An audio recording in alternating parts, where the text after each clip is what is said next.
Welcome, everyone. It's time for Versus on a Monday and earlier time. Thank you for joining us today on the show. The Acolyte. Are you ready? Are you ready? Have your mind blown? Are you ready to pull the thread? Well, a lot of you are ready, so it seems. Get ready. We've got an all-star lineup. So let's go. Let's start the show. Come on!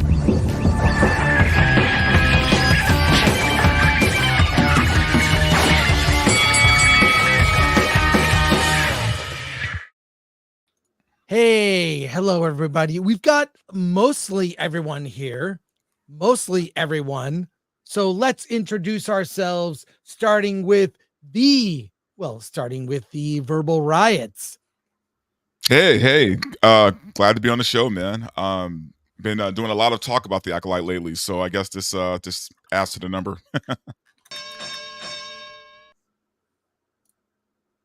Script. Happy to be here to talk Acolyte, Star Wars, and all the craziness of writing for Disney Plus, right with you guys today. Hello, it's a pleasure to be here as well to talk about the disastrous Acolyte. That's more entertaining to me than this. And our newest contender. Hi, thanks for having me. Although you did make me waste 4 hours of my life writing notes on this terrible show, but thank you for having me. Okay, let's get started. Ashton, actually, you are new. Like you I am. just watched it. You said you took tons of notes. I took notes just for you, Chris. Yay.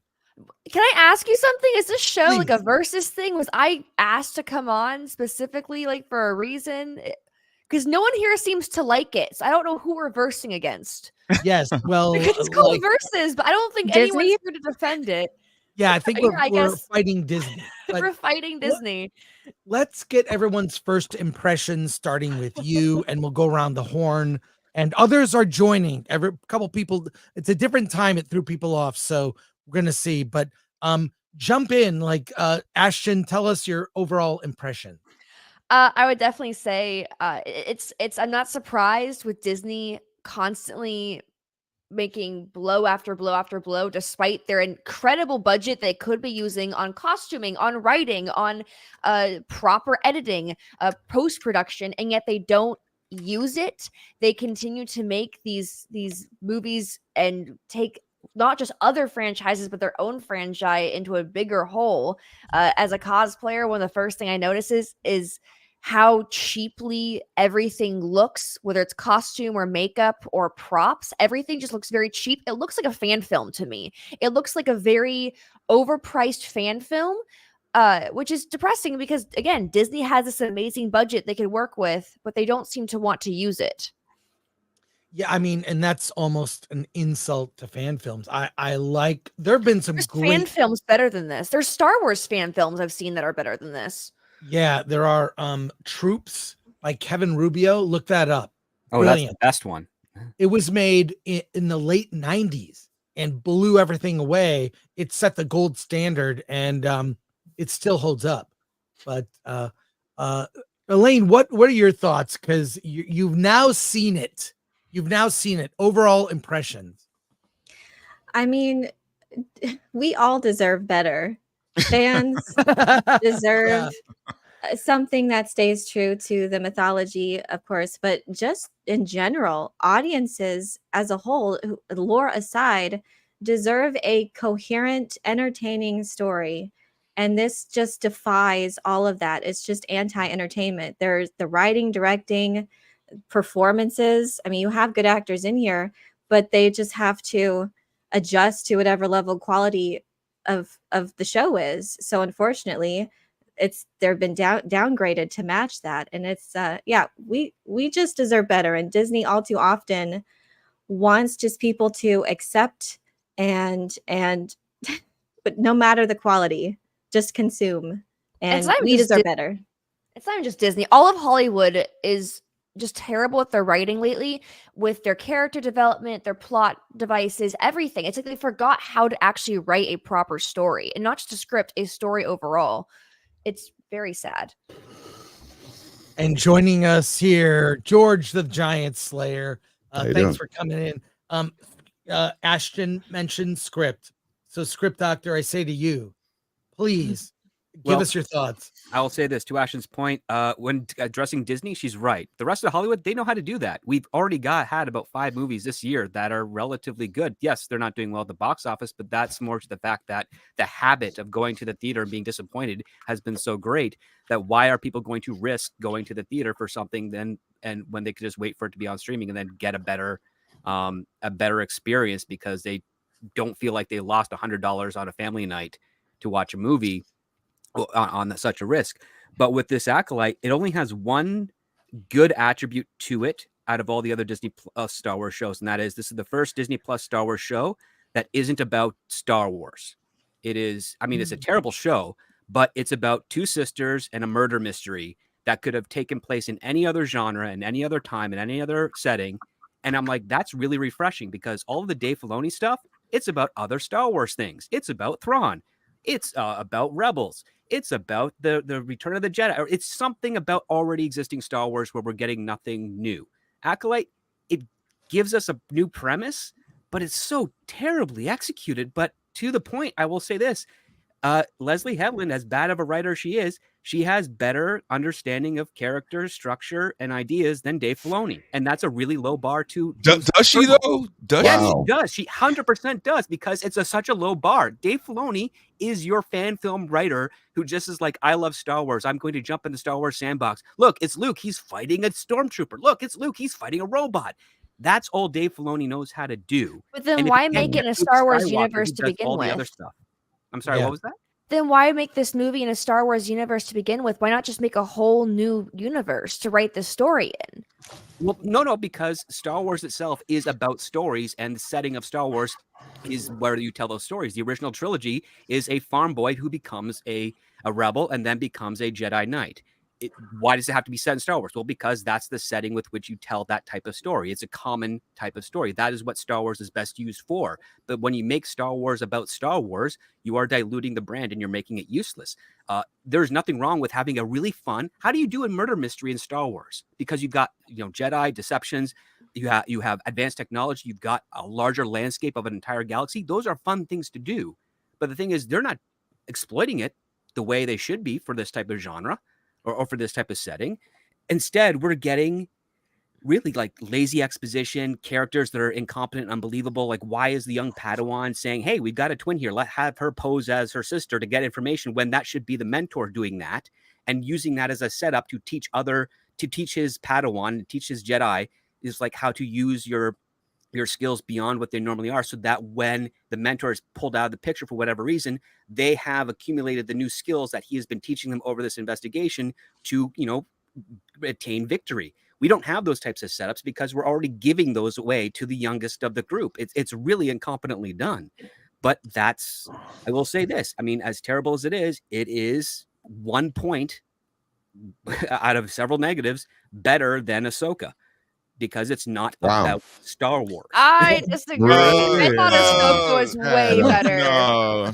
You think Ahsoka Dante and George. was way better. No, it's not. It's terrible. Yeah, I agree with Crips. Ahsoka is so worse than this. It's horrible. I think they're both the I same. mean, it's not the best, but it's better than Acolyte was. I think at this point we're like trying to define trash. Yeah. Go ahead, George. Go ahead. I watched your stream yesterday. It was great. Thank you. Yeah, to me it's kind of like the Acolyte. It's like taking a trip to Dante's Inferno. It's like going to hell except without Virgil as a god. I mean, that's pretty much it. I mean, what are we talking about? We're literally looking at the Force being turned upside down, a universe being used as a strap-on to screw its fans and destroy the entire franchise history. Well, that's a great critical drinker reference there, Sir George. Thank you. I mean, we have producers and writers. You got Leslie Headland, who had told the New York Times, and then I think it was IMDb and Digital Spy. that this is basically a $185 million email to her sister. Bitch, I was right. I hate you. That's pretty much it. And then she threw her story. And that's because she talks about how the two sisters, she's like, well, me and my sister, we're polar opposites. By that, she goes, she can't stand me and yada, yada, yada. You can tell, okay, one is liberal, one is conservative. Nothing to do with politics. It's just talking about ideology. So she goes, we've had this debate for years.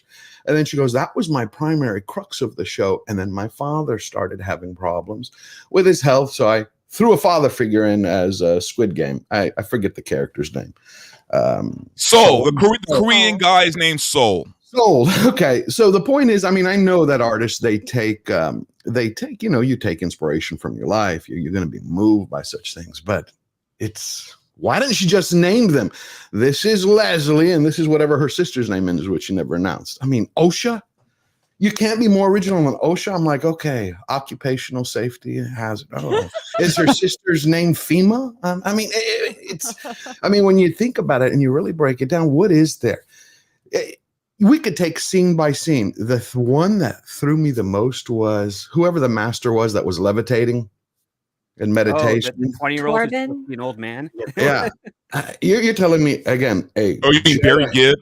Yeah, 1970s Bee Gene. It's like he's sitting there. He's a master, a grandmaster's, meditating. Someone with ultimate will, discipline, purpose. They have no attachments. But hey, you did something bad. You feel guilty, don't you? Okay, yeah, you're right. Well, let me down. Now, well, let's talk about identity for a second. There are two leads of the show. One is Asian, which means Alan loves it. Yeah. And I told you better than Ahsoka. And the other characters are the two sisters, May and Osha, who are women. So women will love this show. Does identity no, I want you to respond. Does the identity of these characters influence your like of the show? This is a question for Elaine, Ashton, and Alan. And thank you for joining us, Alan. Oh, you're welcome. I mean, who starts a stream at 11 o'clock in the morning? I mean, yes, well, we're doing it different this time. I have to see a movie in a couple hours. So yeah. Also, I have to say that the hate that the first two episodes is getting for this panel is amazing because you haven't seen the third episode yet. That's right. These are the tolerable ones. Yeah. Next week is going to be a great. It's just going to get worse after this. You have no idea. Stuck underwater for 45 minutes without air worse, like Ahsoka had, because you know how much that made sense. I would say as a woman, I hate saying it as a woman, but it's really frustrating to me when I hear people online say, oh, men just don't want women to like Star Wars because it's absolute BS. Because like if I were to go on a date right now with like some guy that I met at a bar or something, and he found out I was a cosplayer or into like nerdy stuff or whatever, the first thing he would always tell me is, oh, please tell me like Star Wars. Men have such a boner for women who like Star Wars. So this idea that like men don't want women being in Star Wars is absolutely ridiculous. The problem is, and I will attest to this as a woman, is that when Hollywood right now, especially Disney, is guilty of this. They're writing these female strong characters. And I actually do consider myself a feminist, right? They're trying to write these feminist characters, but they're so bland. They're so boring. And they almost can't be strong unless there's other weak women around them. And I have to say, I think the 80s and 90s did feminism better. I think the 80s and 90s did a better portrayal of strong female characters. Because now we have these characters that are just bland and boring and have nothing going for them other than trying to be the strongest woman in the room. And the only way they can achieve that is by making all of the women around them extremely weak. We saw it in Captain Marvel. We saw it in the Star Wars with Rey. Like Rey was a very bland, boring character. I still stand by the fact that it should have been Finn who was the main character in that whole series. They could have done so much with the backstory of a stormtrooper. I love anti-hero stories. I'm a sucker for anti-hero stories. The problem isn't wokeness or feminism or female characters. The problem is they keep making these female characters look so bland, it makes real life women look bad. And that's the problem with it. And they're missing the humility of it, because of those 80s and 90s properties that had strong female characters, such as, say, one of the more popular ones that elevated Terry Hatcher's career, Lois and Clark. Lois was a very smart, independent woman, but she was humbled by Clark Kent and then impressed by Superman. There was a back and forth there that allowed her to have her position challenged, where she had to rise to the occasion and not at the expense of the people around her. They also have purpose. The women have purpose, and we see their flaws. I hate when a female character is portrayed as like doing nothing wrong. Like, I hate how the scene where Rey somehow fixes Han Solo's ship by pulling out some microchips. It's like, how did this man who has been flying the ship for decades not know his ship as well as this chick who had just boarded it for the first time? You know, I hate Mary Sue's.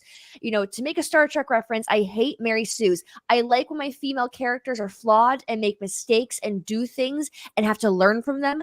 The greatest female character in cinematic history is Ripley from Alien, and I want more. I want more Ripleys, because Ripley had a purpose. She was flawed and learned from her mistakes. And the best thing about Alien is that it's first portrayed as if this male lead is going to be the hero of the story, but then he's instantly killed, and then Ripley comes in and has to figure it out as she goes along. Those are the best female characters, and when you're actually seeing them grow as a character over time. I mean, that's the best characters in general, right? Well, to be fair, Ashton, I've been in relationships with many women, and according to them, they never did anything wrong. So I think I'm seeing Dante smile. But George, I watched your stream yesterday. It was great. Great stream. Where are we at with this show?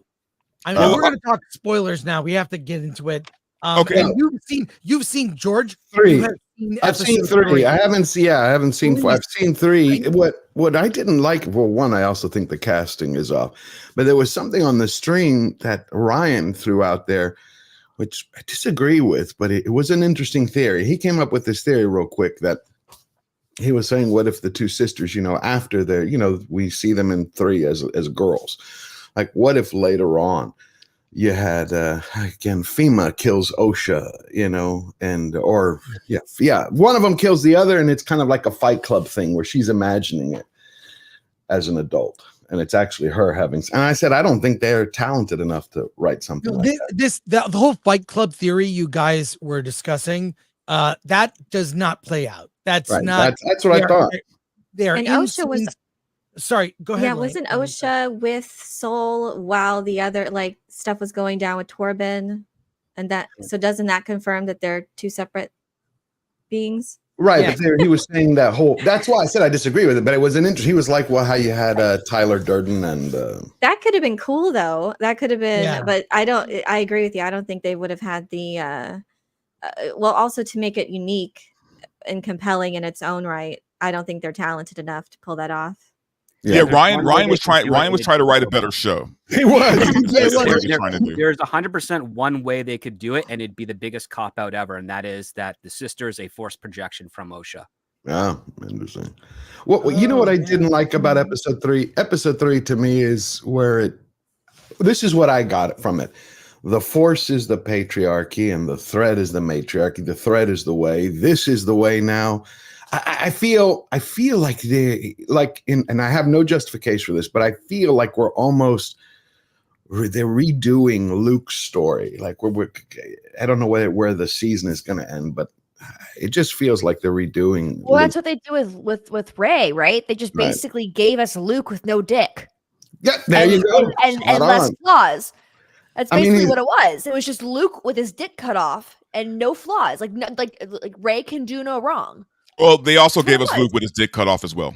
Yeah, well, we got the grumpy guy sucking on. Yeah, I mean, are we going to get Mother Luke's dick off? I don't know how to explain it. It used to be arms. No dick.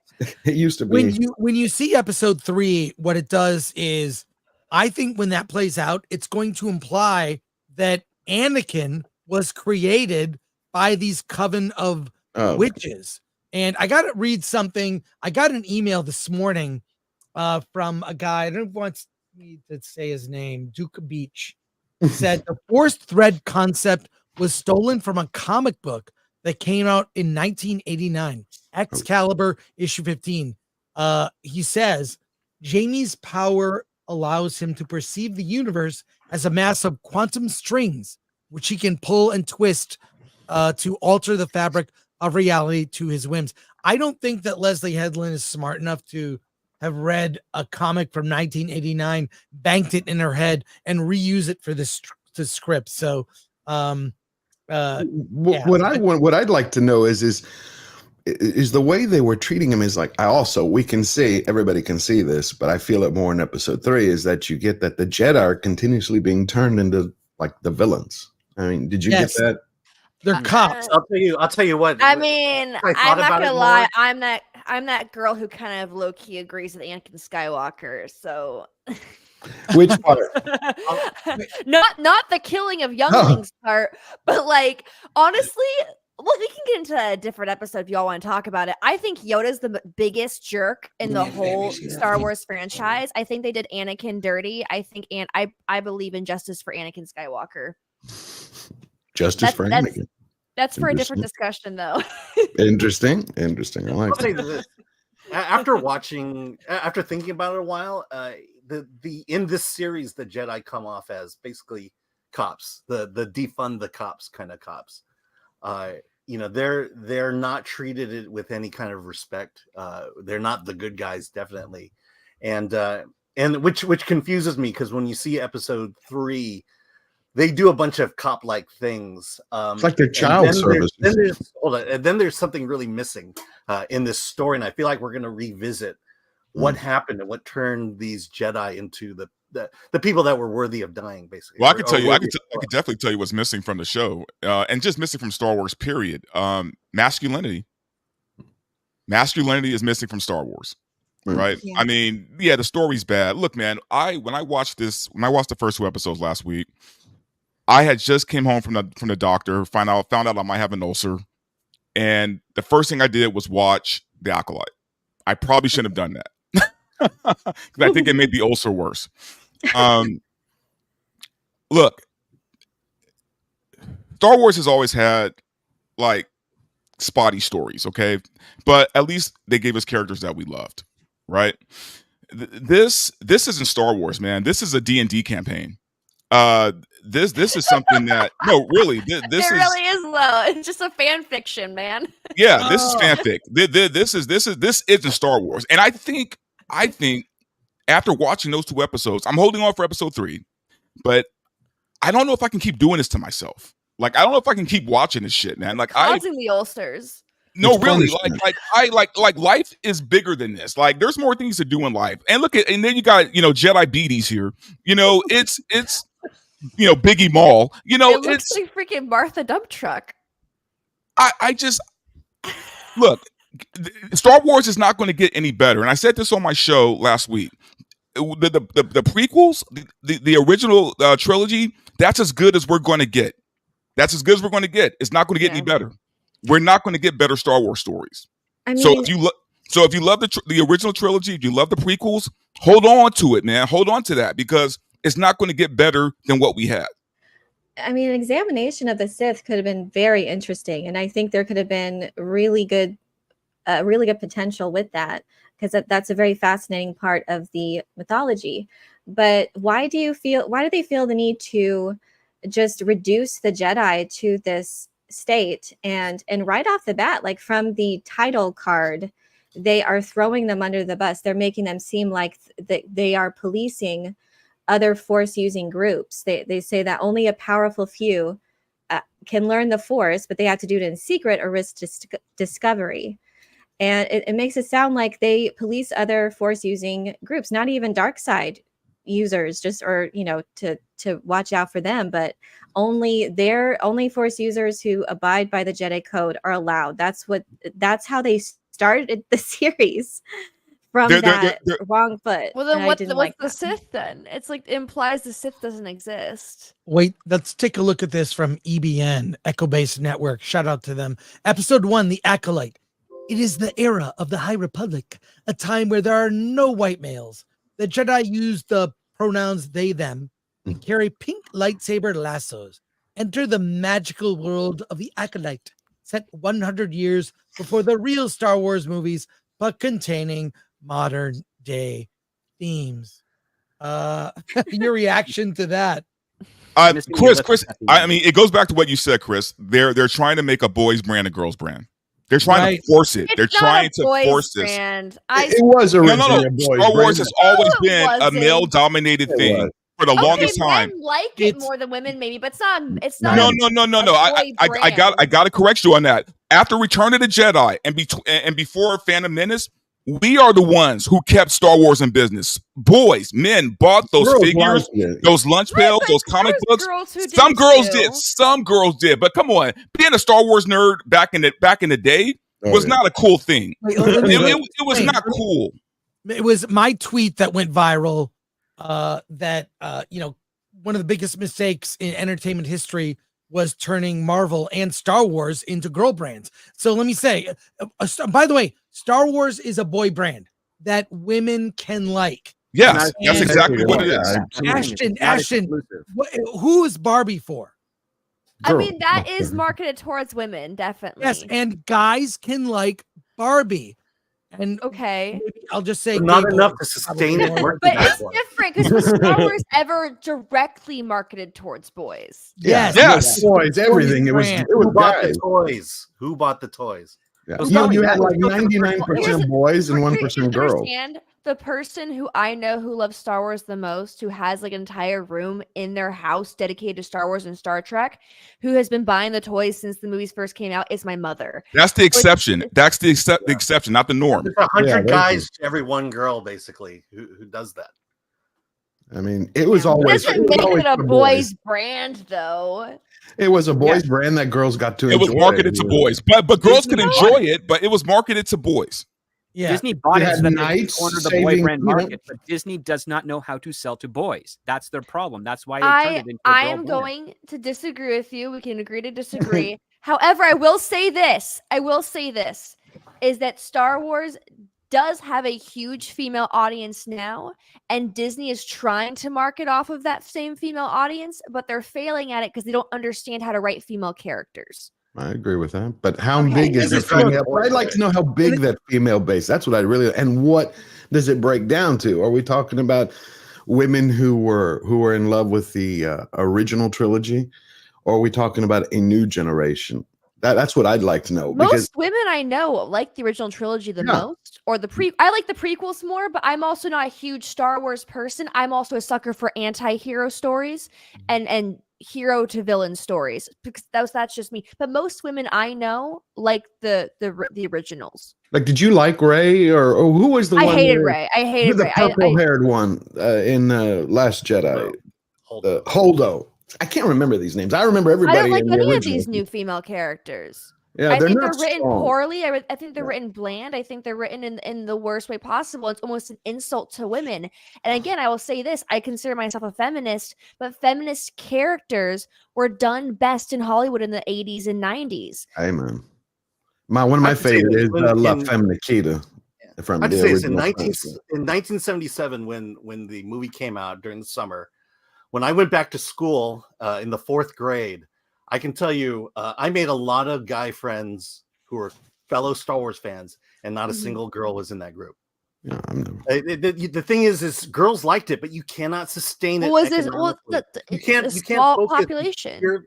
There's not enough girls who like Star Wars enough to be able to sustain it economically. It was the boys. Maybe it wasn't back in the day, but now it's a much larger crowd of women who like Star Wars. I'd really love to know what that is. Again, like, I also consider myself more of a Lord of the Rings person than I do Star Wars. So, but the people that I do know that are females do prefer the original movies compared to everything else. Most people I know in general, even women, don't like Rey as a character, don't like a lot of these new characters. So it's not just men who have an issue with it.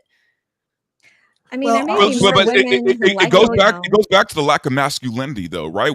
People love those old characters because they were masculine. Han Solo was a masculine guy. Even Luke, though he was naive, he manned up and did the things he was supposed to do to save the universe, right? Like, women like that, and what Disney is doing is stripping masculinity away from Star Wars, and by doing that, they are killing it.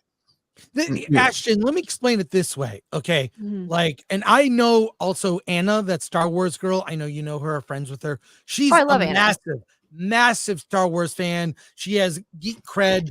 She's amazing. She is an anomaly. Most fans of Star Wars I know that are women are casual fans, and they do things like buy her universe clothes, and they don't buy a room full of action figures and starships and all. They don't get into the nerdy gear porn that mostly guys are into. But women can like Star Wars. I'm not going to say they're not female Star Wars fans, but it's primarily a boys brand. For example, Alan and I, who are two heterosexual, well, I guess are we both white men? I don't know. Are you considered white, Alan? I don't know.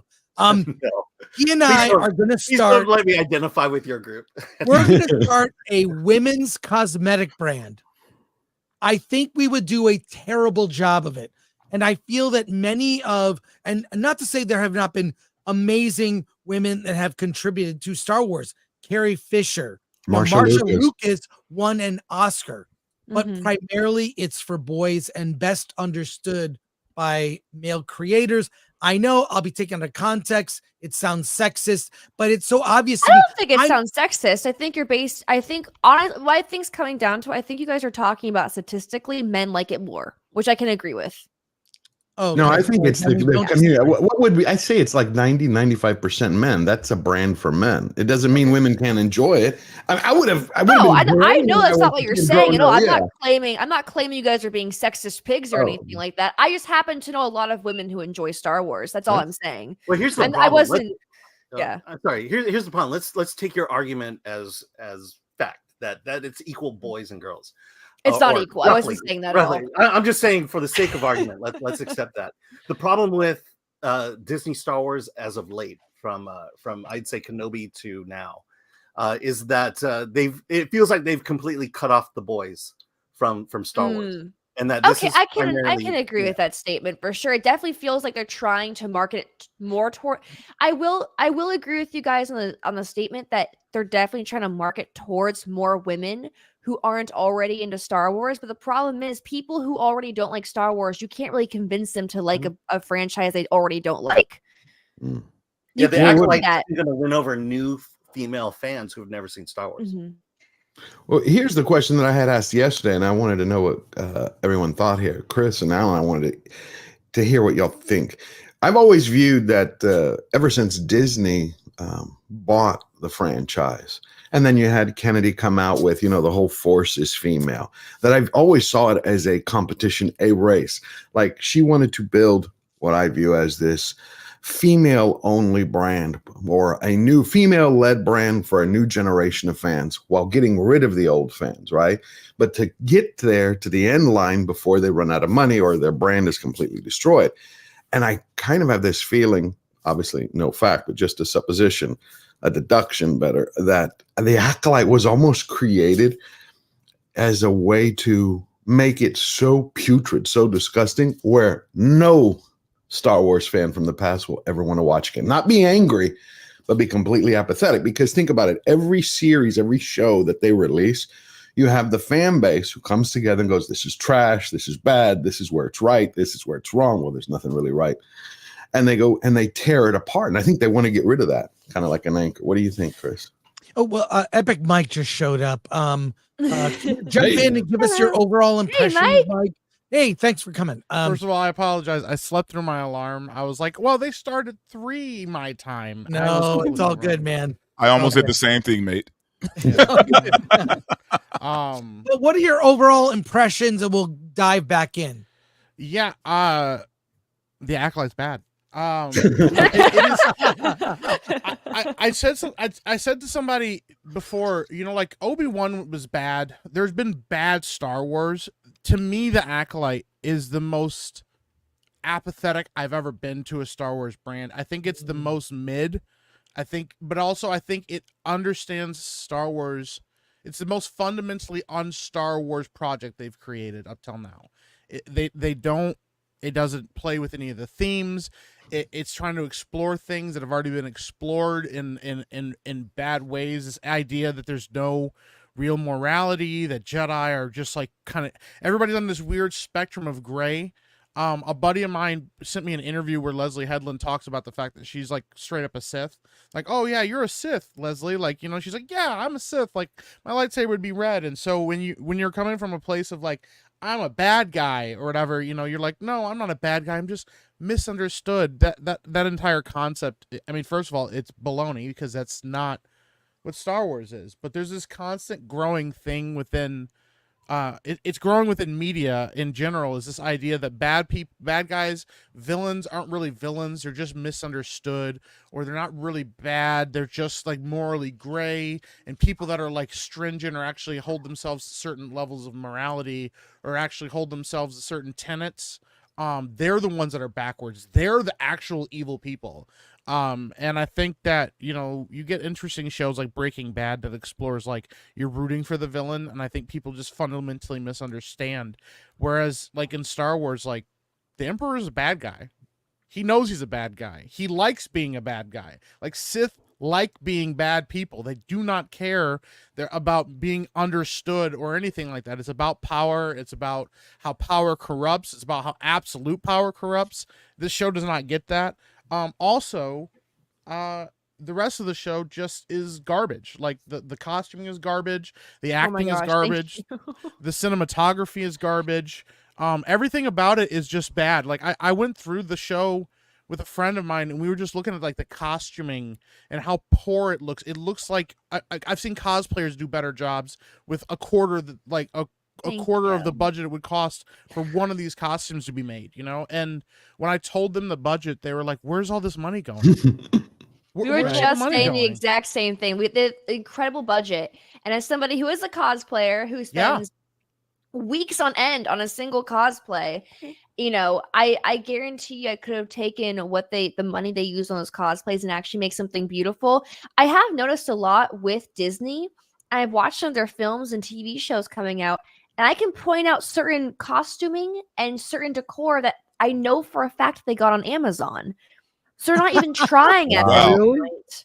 Yes. Oh my God. I was watching the Haunted Mansion movie, and like, first of all, you know that movie had no budget because the whole thing is just a commercial for different things. It could have been actually really good, honestly. But I was pointing out different things in the background, like that's from Amazon, that's from Spirit Halloween. Like I could point things out that they just straight up bought because they didn't have the energy or to work on an actual set. Don't disparage Spirit Halloween. I love when it comes in August. I'm all about it. And to be fair, the first lightsaber was a Graflex tube, which is a piece of camera equipment that very old, and they just took it and said, that's the lightsaber. And so, still looked better. It does, but and still looks better. Online. Alan, will you mute me when we play this video? It's 40 seconds. I want you to do me a favor. You see that lady? She's very important to me, okay? So I want you to take extra special care of her. You know what I'm talking about here? I can't accept that. But I'll tell you what I can do. I can take extra special care of that young lady over there for nothing. Okay, I appreciate that. Have a nice afternoon. Sir, could I trouble you for a glass of warm milk? It helps put me to sleep. You could trouble me for a warm glass of shut the hell up. Now you will go to sleep, or I will put you to sleep. Check out the name tag. You're in my world now, Grandma. Oh, dear. Wow. Really good, man. All right. You have to take that South Park episode where it's like, no, I want you to take everything and make it a chick and make it lame and gay. That's true. Yeah, pretty much. Which is what they've done. Yep. Yeah. Exactly. Alan, thank you for being here. We do have a lot of super chats I want to get to and respond to these. So let's start from the top right here. Let's go. From Jeffro Maddox for 10. How would you fix Star Wars? I could cancel everything, fire everyone, and then focus on releasing the original trilogy unaltered on 4K as an apology tour. Then maybe work on Knights of the Old Republic trilogy years later. Thoughts on that? I like that. Everyone? Waste of money. I think If Star they want Wars. to make money, yeah, Revan's story is awesome. I think Star Wars needs to go away for a while. About 10 Bingo. years. It needs to Well, go it's away been for a 5 while. years out of theaters, so I mean, and people who don't watch Disney Plus have no idea that Star Wars has been being made on television since. So you're already at 5+ years of no theatrical Star Wars films. So that's your go away part for the majority of the audience. The Disney Plus stuff is irrelevant at this point. So yeah, unfortunately, studios cannot sit on an IP and not try and make money off of it. Just doesn't work that way. Clearly, they don't want to make get money, that, though. but here's the thing: they're not going to make any money on it now. And what they're doing is they're blowing money on it now. They're losing money. Yeah. How much did this show cost to make? 180. 180 million. They're losing money. Andor they are, cost but they're trying to 250 make money. million. But they've I'll spent tell you where most of that 2 money billion. went. 2 billion Most of so far. Sorry, on the 2 billion, I believe it is, Alan, that we had talked about it a couple of months ago. It's 2 billion now with the Acolyte included on all the Star Wars Disney Plus shows. Well, I'll say most of the money went to DEI consultants, and on the Acolyte, money well spent. Wasn't Katie Sackhoff commenting on just how much the craft services was, like the money they must have spent on that? And she compared it to Battlestar Galactica, her time on that. Yeah. It's just the food and too many people working on these projects. They don't do anything or offer anything of creative or value. I don't know. You see all those names in the credits. What are you doing? Y'all don't believe in what you're doing. You're just there. Just, I don't know, and being paid for the privilege. I just appreciate obscene amounts of money for that. I just appreciate the influx of non-binary actors in Star Wars. Alan, let's get through these super chats and back to the conversation. Shanzi 199, let's go. Shanzi for 199 again. It's y'all versus Disney. Been that way for a long time now. From Jean-Hu for 742. I think The Acolyte is in the top 20 live action Star Wars TV series. I would put it there, definitely. From Mark Paragus for 199. Thank you. Ignore everything Acolyte related and enjoy life. I'm with you on that one, man. Okay, from the Netstrack for 100 Danish krona. Even the pirates don't want to download this crap. And, from Raiden Cage for 5. Thank you. Oh my goodness, it's Chris Gore. I've been a fan since G4 TV. Man, I just want to say it's an honor to say hello to a legend. Wow, look at that. G4? Thank you. High Raiden praise. Cage. Have you met Raiden Olivia Cage. Munn? I worked with her. Yes. Yeah. Moving on. Thank you. Trucker Park for 5. When and where has anyone ever said, I'm here for the paycheck in Star Wars and the Jedi just a dream? Yeah. For Ryan for 20 euros. How much longer will Disney board of directors and investors going to continue putting up with Lucasfilm? It's about money, right? That's been my question for the past couple of years, man. How much money can they afford to keep losing? How much? Well, what's the breaking point?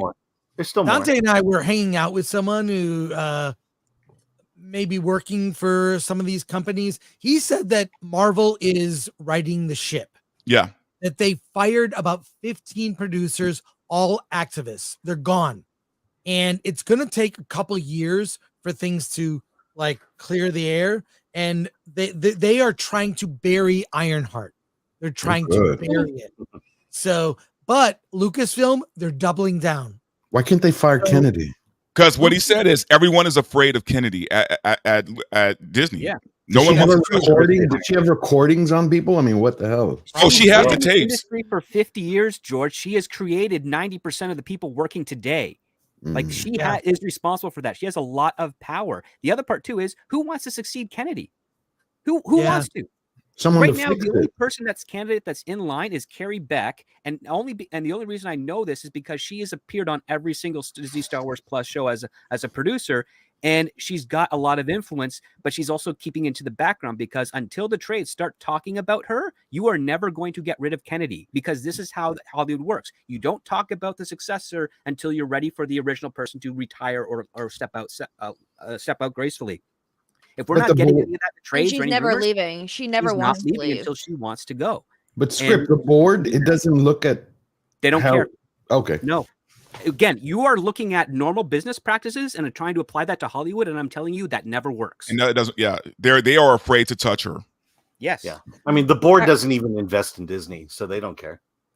Yeah. Star Wars is dead for as long as they want it to be. They could right the ship. They could make it again one of the most, if not the most profitable multimedia franchise ever. They could right the ship and restore it to that, but they don't want to. It's not only from the creative side, but the business side of things. It's all bad, and But they're then- just like crashing to the And ground. and But it's then they dead. won't get that BlackRock money. It's Right, not that's even the about thing. Disney that doesn't anymore. care because it's a tax write-off at this point for them. They don't care. They can keep making the crappiest of crap, and it's just a tax write-off. And they go, "Oh, it failed. You know what? We'll just try this crap again because it's just a tax write-off. It fails." It's not even at Matter. that point. They don't think they're making garbage. That's the thing. They're delusional. They think what they're doing is going to make them money because they're saying we are hitting a market that's untapped. And the thing is, there's a But reason it's it's untapped. There's overtapped. No. money there. Script. Come on. Don't They say can't no be to their that. They market. cannot be that delusional. There's no They way are. they're that They delusional. are. They That's can the be. They're evil. They're not stupid. We've No, well, no, but they are that's the thing. delusional. They're We've not talked about stupid. this They're different. before. Can't they be both? Yes. The thing is, if you're somebody that is not coming from a place of a marketability, of a profitability and money, and you treat everything like a religious belief, you have to look at it like, like Kathleen Kennedy believes that she's doing the right thing by paving the way for young women. She's utilizing her platform to pave the way for women everywhere, and that she's destroying glass ceilings. And these people that are writing these things are going, we need more representation. They're telling you this is where my value lies. This is where my belief lies. It's not about making money. It's about using the influence. It's about sending a power message that we have to tell people what's going on. That's why when Kathleen Kennedy says, listen, the majority of these male fan bases are fighting against this, but that doesn't even matter to me. What matters to me is representation. That's always going to be the goal. That's always going to be the end game. They do not care about making money. And Yeah, that's but the thing. somebody has to No write a billion check, company- Mike. no- Somebody no has to company write a does. check at the end of the day. Nobody. and say, Here's the thing. I read a really interesting article about how billionaires and large companies, they don't care about making money anymore because they're bored by it. When you have Yeah. so much money in a bank account, eventually it's like, well, what do I do with this? I send a rocket to space, or what do I do?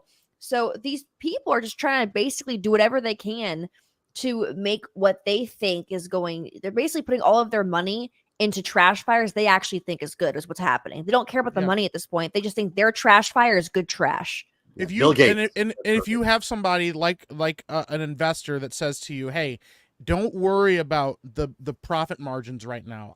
I have the money. But right now, what's more important is this message. What's more important is people seeing representation in media. Listen, they're like, you know what? The older fans are going to be upset. They're not going to like what you guys are doing. They're not going to accept it. That's okay. The younger fans will come around. They will come around to your style of thinking because all they see in media is what we're doing. All they see in media I is don't think that'll modern happen. audiences. All they see in media is, But the numbers aren't showing that. It would have happened by now. I don't think it's Yeah. gonna happen. Yeah, I think the only people now that care about Star Wars, I hate to say, are old guys like half Yeah. this panel. We're Yeah. older and we care because we remember when we were kids. Kids don't care about Star Wars. Not at As all. They don't. anybody high school and under, Star Wars is not cool. Marvel is still pretty cool. Marvel you also- still But resonates. you also don't want a franchise that isn't doing the representation. You don't want a media to catch fire and do well that isn't pushing these ideas and these ideologies and these things. So you have to get it everywhere. I mean, the guy, the head of BlackRock told everybody this in the summit. He said BlackRock and Vanguard. they're not going to accept this in the beginning. You have to force it. You have to make them understand it. You have to make them accept it. It's the same thing that happened in video games and with like this whole stuff with like Sweet Baby Inc. and these consulting firms. They're like, if the CEOs of these companies don't accept why you're doing this consulting, you go to their marketing teams and you take them out to dinner and you make them terrified to not do this, to not have representation within these companies. But they got reached out pushback. Yeah, they are getting a lot of pushback, but they Massive. think that they're right because they believe that what they're doing is the best way forward for the Gotcha. world. Because these are the same people that think like the end of the world is if the wrong person gets elected in office. I have a question. Is Lucas still the largest shareholder? Yes. Okay. How come he hasn't said anything? Largest individual. Individual. How come he hasn't said anything? On the note of what Mike just said about video games, Elaine, have you seen the trailer for Dune Awakening? The Yes. new one? I Yeah. am livid. I am going to do a Gore rant on Wednesday Yeah. to the ages. What did your thoughts on that? Just Okay, curious. so, I mean, immediately, yeah, I could see why people would their gut reaction. I already knew there was going to be an alternate timeline. They announced that months ago, I think. So I actually think this was the right way to go as far as an alternate timeline for a player to rise as a powerful figure themselves, to accrue power and maybe become a minor house themselves. I think there's great potential there, and I think that would be a lot of fun. Yeah, it's on its face on paper. I get why the idea of like Paul Atreides not being on the scene, but then you also have Duke Leto, you also have I guess Duncan, and you have a lot of figures that you could interact with that you know. But Paul Atreides is the one that brings the Imperium to its knees. So I kind of get why they kind of want the freedom for the player to kind of take his place almost in a way, because you can align with House Atreides, you can align with these different factions and play your own Dune story. I don't know, but I can see why people would have that initial gut reaction. I totally get it. It's If the just gameplay is fun, though, I agree. I agree. Any creative liberties, if it's an alternate timeline, if it's in service of a fun game, I think that's always been. That's why where Dune games have been the most successful, because this isn't the first time an alternate timeline has been introduced for a game. But if it's a fun game and they enjoy it, then I don't know. Yeah, as long as I can ride a sandworm, I'm in. I'm old enough to remember the Sega Genesis strategy game for Dune, which I thought was very good. So I'm going to play it, but I'm not ready for Pauline Atreides. Let's get through these super chats because there's a lot of them backed up, and then we'll continue the conversation. Alan. Hey, Grease Monkey for 5. The Force Thread idea came from a Discovery of Witches based on All Souls book trilogy by Deborah Harkness, AMC Plus. TV series, check out Magic System. I don't know what that means. Okay. Radio Man 1017 for 5. Thank you. Sorry, she's wrong. I've worked on 6 licensed Star Wars products. It's defined by its marketing and purchase demographic as a boys brand. Sorry, Ashton. Sorry. I'm not disagreeing with the statistics. I'm just I wasn't disagreeing with the statistics. He's a toy company marketing director. Right. No, I wasn't disagreeing with that. I think there was just some miscommunication. Maybe I said it the wrong way. No, we get it. For Trucker Mark for 5. If this is part of the High Republic book, how much of this story is from that failed book? True. I was actually surprised they didn't mention the High Republic in the title card. Aren't you supposed to link this with your other stuff, and you can't even get that right? Well, we're talking about a show where it was promoted as a murder mystery, and the mystery is solved in the first 3 minutes. Exactly. Again, creative and commercial. It's failing on both fronts. You can't get any part of this right. It's ridiculous. Yeah.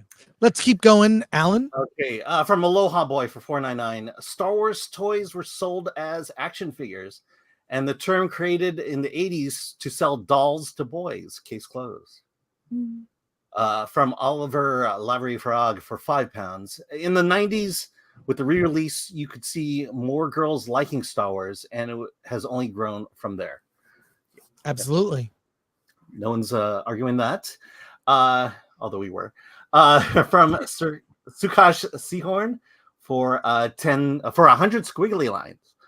You guys should watch the new Indian sci-fi film Kalki 2898 ad trailer. Director of the film was inspired by Star Wars, and S.S. Rajamouli is in the film. And by the way, if I could quote another statistic, a girl liking Star Wars makes her 30% hotter. That's I don't know if you facts. That's stat. Okay. Let's keep going, Alan. Yes. Oh, and from Black Magic for 5. Thank you. To steel man her argument. Okay. This is not a show by girls for girls. It's a show by intersectional Marxists hell-bent on burning everything to the ground. I agree. Yep. And from Olaf for €6. Men watch men shows. Women watch both. Men play third person buy toy merch. Women play first person buy fashion. They dress up the toys to be like them. From Fearless Wolf for £5. What are your thoughts on Disney's higher ups and shareholders seeing financial losses due to poor viewerships and writing money talk? What? And writing money talks and bullshit walks. Oh, there we go. Well, that's £10, and thank you, very generous, Fearless Wolf. But I don't think there's anything the shareholders can do about it, right? yeah, they had their opportunity with Nelson Peltz. He made his move, and he sold all his stock when he didn't win. That is a mic drop moment for me. It's crazy that he's like, I want to help correct the ship at Disney, and they fought him really unfairly. It ended up the way it was. He got out. I mean, what does that say? Right, but why hasn't Lucas stepped in? That's what I had asked you earlier. He doesn't care anymore. He's checked out. And he did step in and say that he's not supporting Peltz. Yeah. No, I remember that. Alan. Okay. Yeah. From Saint Hope for $2. Thank you. Acolyte is 750,000 a minute and 12,500 a second. Wow. Wow. From our friends at That Park Place for 20. Jonas here. Funerals are supposed to be one day. Disney is dragging this one out for 12 years. I'm going to announce it right now. Film Threat is doing a special event. You saw Critics Court, which was putting Disney and Lucasfilm on trial for the murder of the Star Wars franchise. We're launching a new show. It's called Funeral for a Franchise.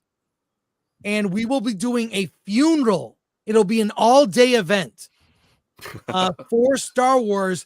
The day right around when the finale of the Acolyte airs, we're doing a funeral. We are inviting everyone here.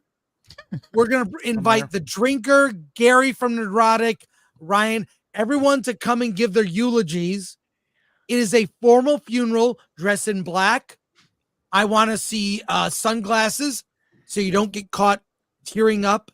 And everyone is invited to give a eulogy on the corpse or the coffin of Star Wars.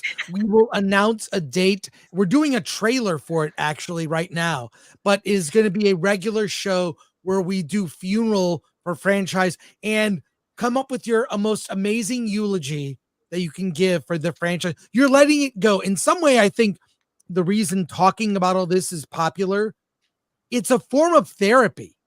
I mean, when you have lost a franchise so beloved like Star Wars, Star Trek, other Harry ones. Potter. Yeah, Harry Potter. Yeah. You feel something. It Hurt. feels like a death. So we will be, it's not a celebration. It's cathartic. It's cathartic. Exactly, Dante. Yeah. And I expect you to wear dark glasses because I don't want to see you cry. I'll wear a veil. What's that? I'll wear a veil. Wear a veil. Oh, Everyone, love that. yes, please. A veil. I want to see Dearly Nerd Cookie's promoted. avatar wearing like dark clothing and a veil. So we need to perform an exorcism on the body afterwards, right? That's gonna happen. It's gonna be a long thing. It's gonna be cathartic. So thank you, Jonas. Appreciate, and you're invited, Jonas. You are invited. And by the way, Alan. once people just become completely apathetic and even stop hating it, that's when they're really in trouble. Yep. Because see, we talk about it because we're hating what's going on. Once we become apathetic, that means we're just all done, and they're screwed. Moving on, right general here. audiences are already there. Yeah, True. general audiences. Yeah. I'm just saying, Star Wars has become San Francisco, basically. All right, from Syndex for $2. As someone from the Bay Area, thank you. From Syndex for Left $2. first. Very happy to see you back at it again, Chris. Hi, G. Thank you, Sindek. Appreciate you. From our friend Scott McKenzie for $4.99. From Scott. an industry perspective at Dallas Meetup, Kathleen Kennedy has power like SD. I'm not sure what SD. That's me. Okay. Oh, Script Doctor. Kathleen Kennedy has power like Script Doctor said, but also has things on folks, especially from her earlier days, begins the siege. Behind the scenes. Oh wow! Behind the scenes. Okay. Thank you, Scott. Appreciate that. I saw the video from the meetup. It looked epic. I wish I could have been there. Yeah. Thanks, Scott. Appreciate you.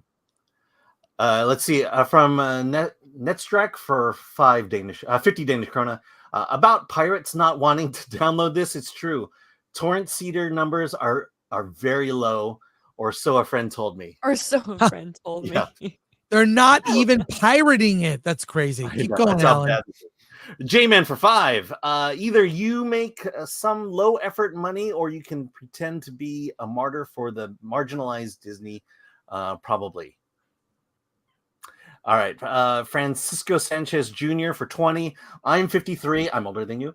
And my parents took me to our local drive-in to see Star Wars premiere weekend. It was good. I had Star Wars toys as a kid.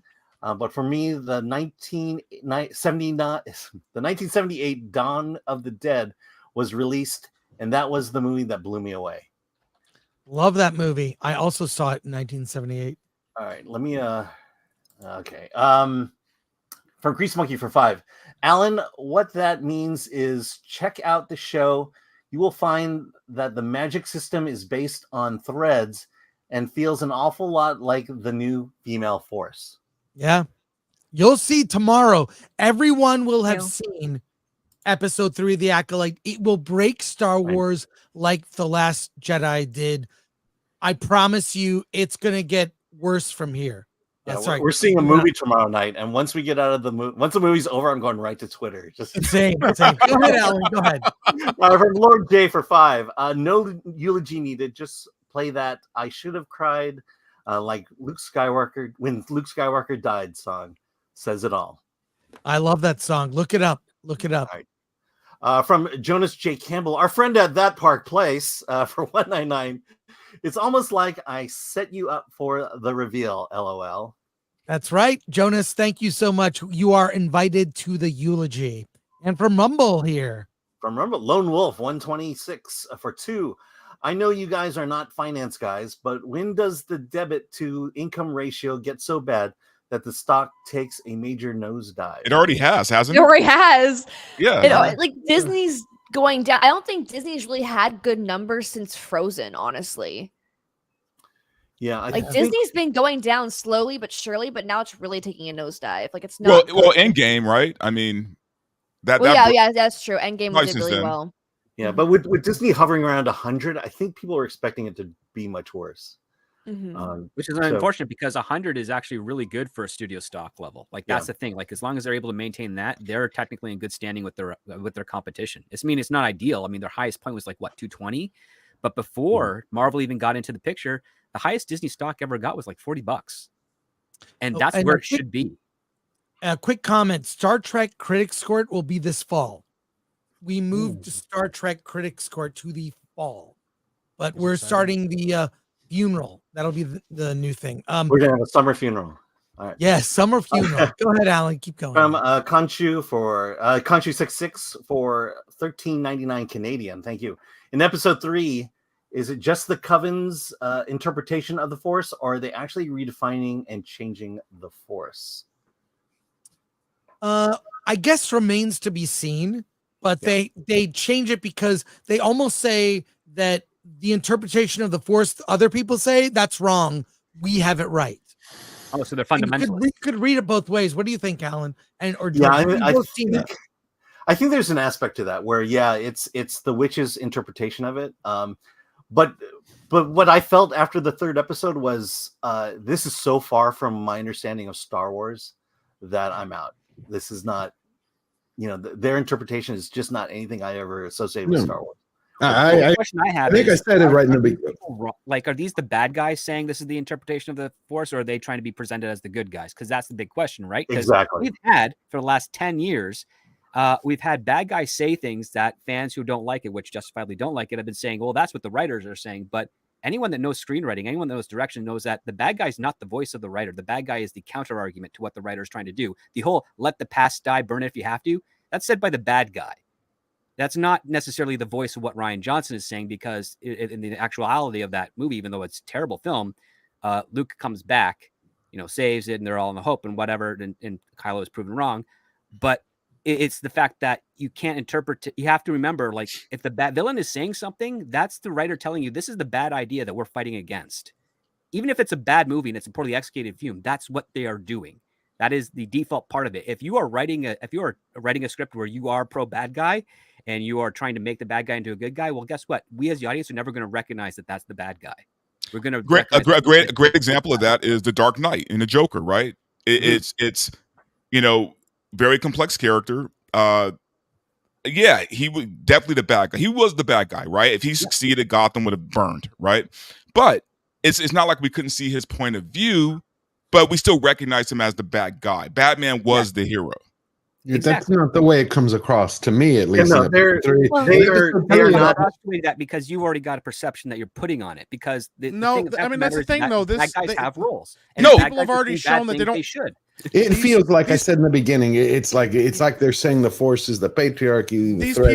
These people have they talk about it off of, like, outside of writing. They're telling you what they think about the Force. Exactly. They're telling you what they think about Jedi. They're telling you what they think about these establishments and how wrong they are and how corrupt they are. They let a guy run his mouth about it, even though he doesn't really know what he's talking about. The guy that talks about, like, Anakin blowing up the Death Star, that's what the people that are writing these shows think about this stuff. They think it's wrong. They think it's more that everybody's morally corrupt. And I get what you're saying as a screenwriter, but that assumes that the people writing these television shows and writing these movies actually understand screenwriting or story structure in the first place, right. And weren't just fans or supposed fans. Yeah, okay, sorry. That have infiltrated these shows and said, "I love Star Wars," because that's what we saw with Rings of Power too. We love Lord of the Rings, and they didn't understand anything about it. That's the thing. And so I get what you're saying, but the thing is, these people think villains are cool. They think the Sith are cool. They think they're just misunderstood people that they can just fix and change. They thought Sauron was just a misunderstood guy who just needed a chance to, like, be understood by somebody. Well, I mean, it's either the interpretation that you think they think that's misunderstood, or they're just trying to take a deconstructor as opposed to say, hey, how can we explore I think this these people have no understanding of the franchise they're working. Like, look at Rings of Power. Rings of Power should have nothing to do with Lord of the Rings. What's happening with Star Wars should have nothing to do with Star Wars. Again, we don't need a murder. If you're gonna have, like, a murder mystery story about two sisters, it doesn't need to be in the same Star Wars universe, okay? Look what happened with the Fantastic Beasts franchise. As somebody who loves Harry Potter, the Fantastic Beasts franchise completely took the lore that goes into the backstories of each Harry Potter character and spit on it. Like, McGonagall should have never even been in the Fantastic Beasts franchise because she would have been a fetus at the time they take place. So the people who are working on these movies and these scripts, it's not even they don't care. They just don't. Yeah, they just don't care. They don't actually have an understanding of the franchise because they're not fans. The problem is that you have Hollywood and all of these different studios like Disney taking something that is so loved by a large fan base and just not caring what we've, like, committed so much time to. I think they years of investing. I'm sorry. Yeah, they're not presented as villains by any means. And I would liken the conflict to a particular conflict going on now in the Middle East. Right. I basically view the Acolyte as the studios. If they're presenting these ideas from characters that are on the surface look like villains, but then they say, well, these are not the villains, these are the real heroes, that's fitting into the exact agenda that you're saying. I mean, an anti-hero story can work. It's just in this particular case, it doesn't, because they're taking not even just one character and saying, hey, here's a backstory for him or her. They're taking an entire group of people who have been based on this one ideology and saying, nope, that never happened. The Sith never actually did anything wrong. And that's the problem. It's not like, oh, this is why Anakin Skywalker became Darth Vader. What they're saying is, yep, the Sith never actually did anything wrong. It was all lies.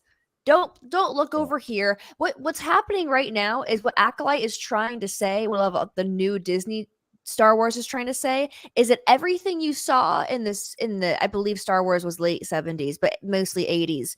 What you saw in the original trilogy never happened. Just ignore it. We're not going to count that anymore. Watch our Star Wars. If you look at the merchandise when you go to the Disney parks, they never actually market old Star Wars. They only market the new stuff. They're actively trying to replace old Star Wars. They want to pretend it never existed.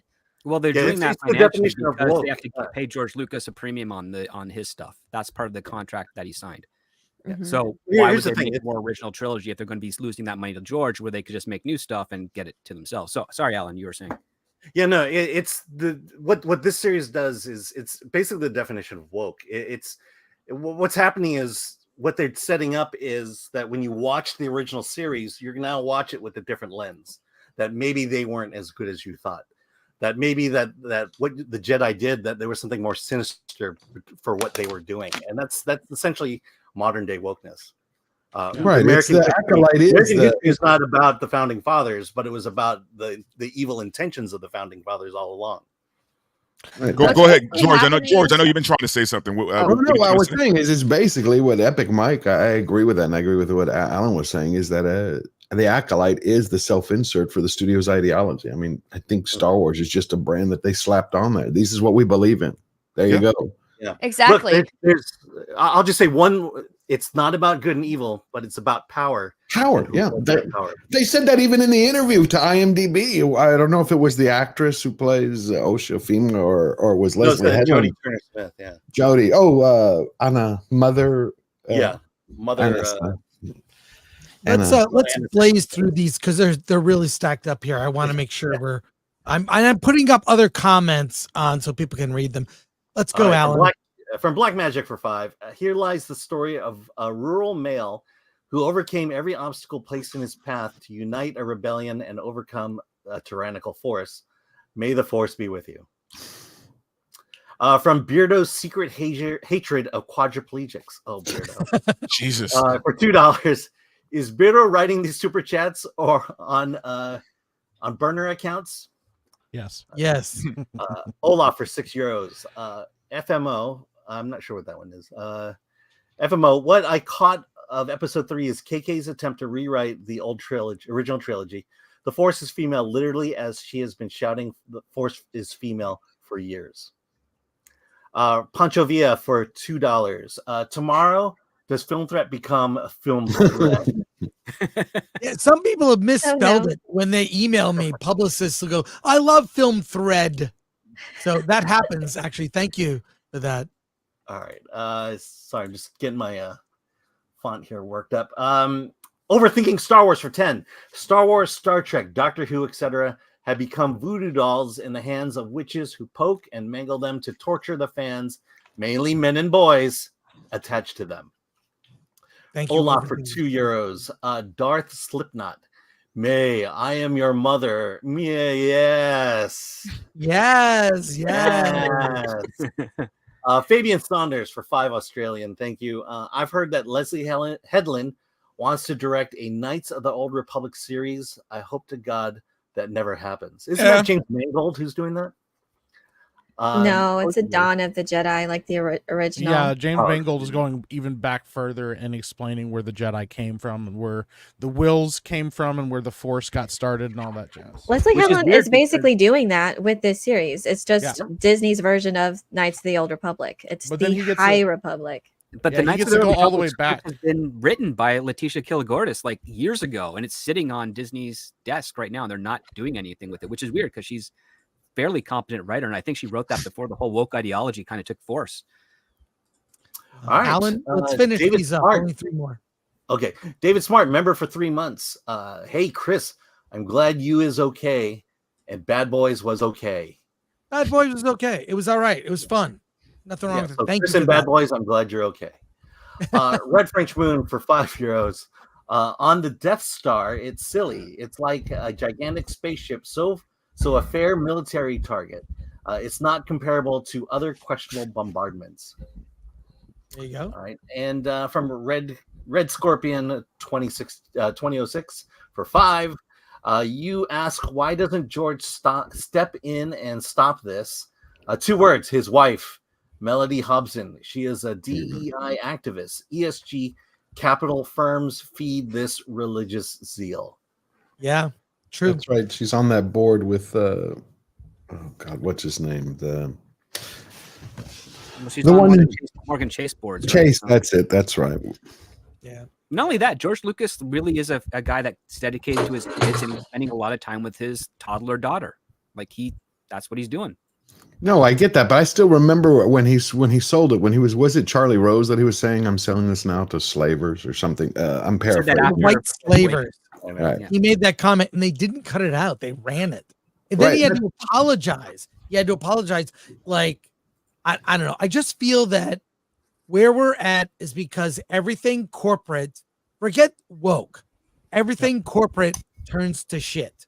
When an individual creator, whether it's Stan Lee, whether it's George Lucas, whether it's Gene Roddenberry, when the original creator has a vision and sticks to the vision and sticks to rules they make up, and they can add rules, usually you end up with stuff that's pretty good. But when a corporation takes over, that's the death. Well, because Corporations are the death of creativity. Go on, sorry. I was just going to say what happens here is that they start hiring writers, have their own stories to tell and their own ideas they want to tell. They don't actually care about the stories that have already happened beforehand. Again, back to my rant about how they don't care about the franchise. What's going on here? They think, ooh, I've got all this Disney money I can work with. Let me just write my own little story and then slap Star Wars or whatever on it. And I know it's going to sell that way because I know my shitty story would never sell with another name on it. That's basically what's happening here. They could have done a murder mystery about two sisters but on its own, but they slapped Star Wars onto it because they recognized the only way we're going to sell this is if we slap Star Wars onto it.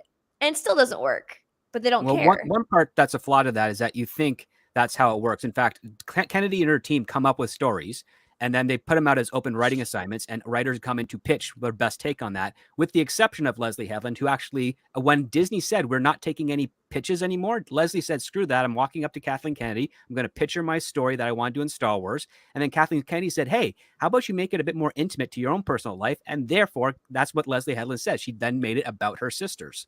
That's how the relationship went. So she had another story that fit what Kathleen Kennedy wanted. And then Kathleen Kennedy added her own request. This is a sad relationship with Hollywood studios where it's not writers pitching these bad stories. It's executives and producers hiring the writers that will make the bad stories for them, that the way they want. And that's what's actually been hurting a lot. And recently, after the writer's strike basically said, if you want us to do that, we're going to put in basically a stipulation, which is that we get profit sharing on this. So if the show does well, we make money. And if you want to make money, you have to hire the writers that do good job. You cannot hire the people that push your own agenda. And that has been causing a huge shift in Hollywood right now, where the only ones complaining are the ones that are terrible at their job. And you're not hearing anything from like Noah Hawley. He's not complaining. The guys who did Breaking Bad, they're not complaining about this. Ryan Condal over at House of Dragon, he's not complaining about all these new deals. But the ones who are working at the CW, the ones who are talking about like putting their own agenda and their physical appearance above their writing quality, they're the ones complaining. And that's a good sign. Well, that's why everything at CW is shit. Yeah. Except CW is shit. Except Superman and Lois. I will die on that hill. You can die on that hill because it's a bad show too. It's not a bad show. It's ending anyway, so that's that's probably the best I've seen Superman in a long time. Because it wasn't shit. Nothing left for her to do. That's the sign of a bad show. If it's not shit, it can't be on the CW. It's they gave Superman the one thing most films have not ever given him: stakes. I think they also canceled. Didn't they cancel the new Walker Texas Ranger show? They just seem like everything is, even that did have some success, is still just being done away with. CW's in shambles. I don't know if it will. Well, actually, CW is shifting to sports. Yes. Away from I heard that they were looking at bringing Supernatural back to try to help it. And make it shit. They're just gonna make it shit. You know, I often wonder, like, my biggest thing, one of my favorite franchises ever is Firefly, which we all know was only one season. But I always wonder if it did turn out to be more than one season, would it have just been made into absolute trash? Like, was one season all we actually needed in order to like protect it? Because every time I see something, you know, if it's too prolonged or too marketed, over time it just becomes awful. And I'm wondering, like, maybe Star Wars just needs to end after the prequels. Maybe, you know, we didn't need all these extra movies. We didn't need extra seasons. We didn't need 20, 30 years for one franchise. We just need a few movies, and that's it.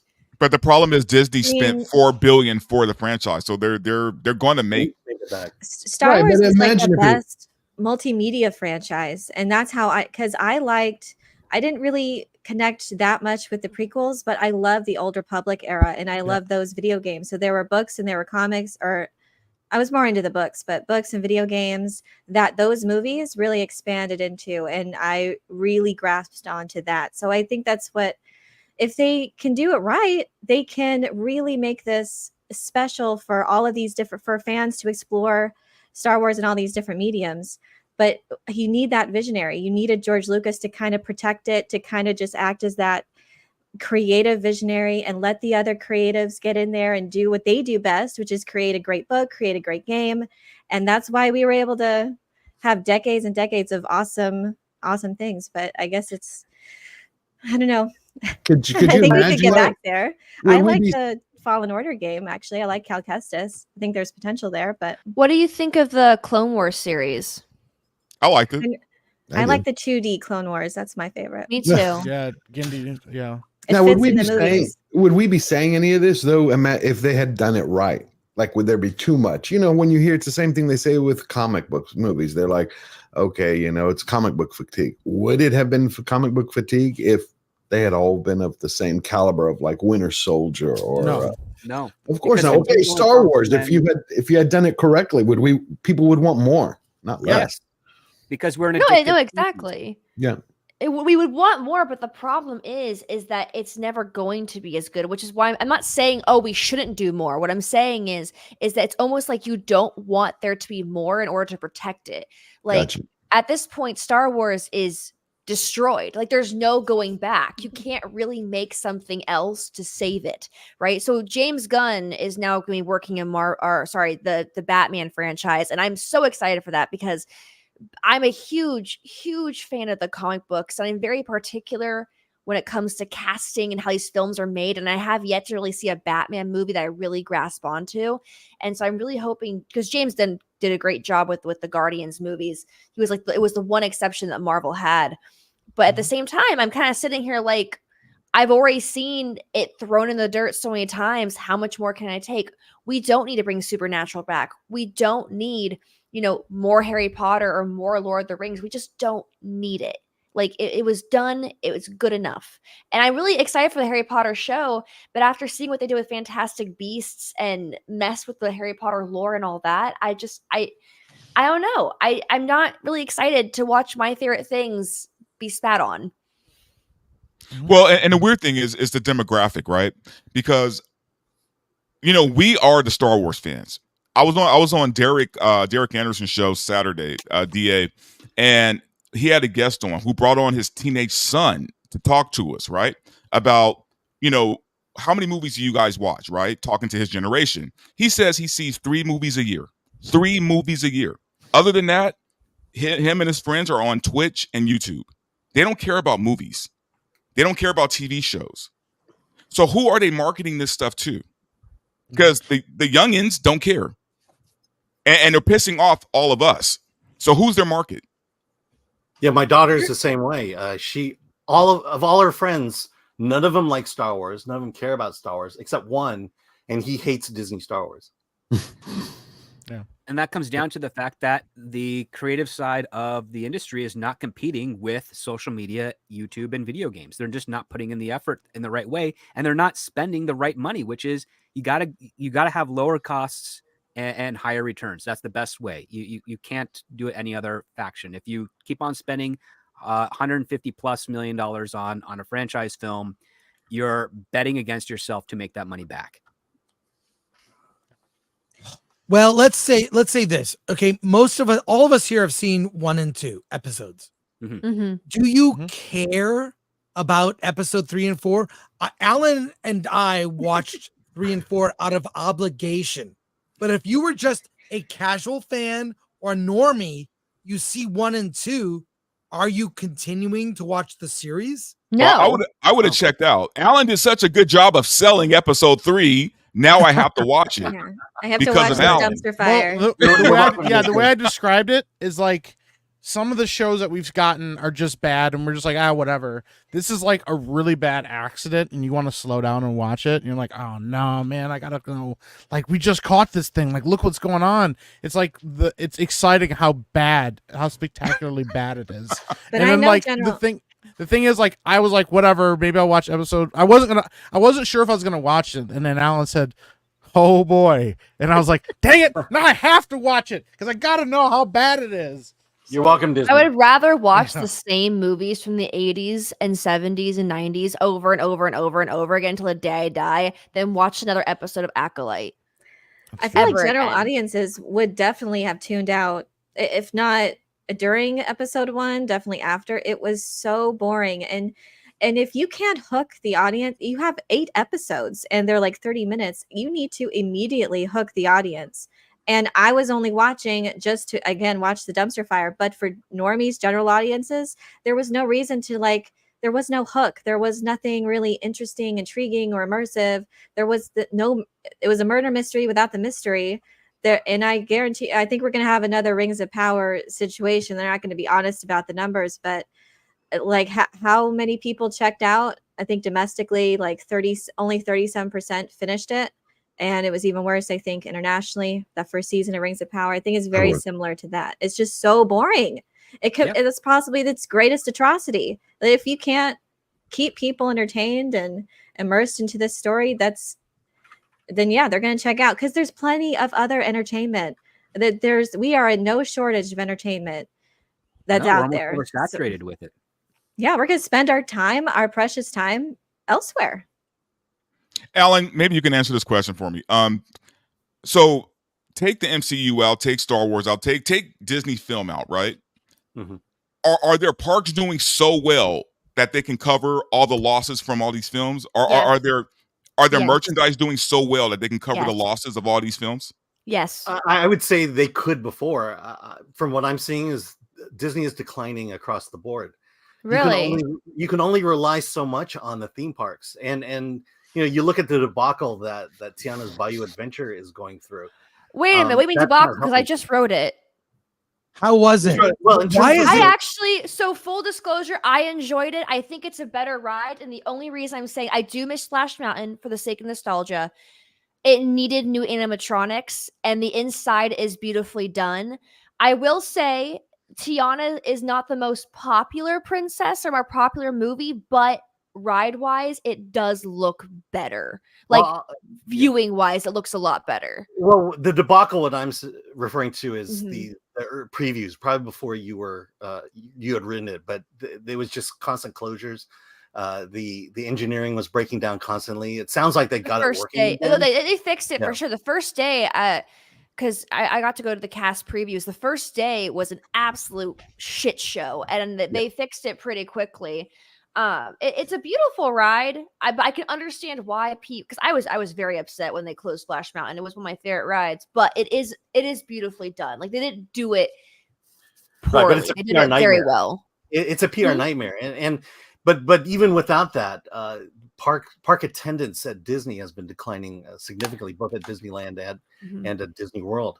And so, yeah, you could use that money to pay for the losses of everything else, but that money is not going to keep flowing. And because if all your money profits are going to pay losses for another division, that means you have no Mhm. money to improve the theme parks. Right. You know, I mean, the and theme parks Disney are is still packed. economic. I mean, I live like 30 minutes away. I'm always there, and they're always packed because, parents are all homeschooling their kids now since the pandemic, so they're always here. It's more packed than ever, I feel like. But yeah, even with a packed, like a full house, people in every single theme park every weekend, it's still not enough money to cover up like what they're doing with all of their shows and movies. Especially Alan, because you the fact.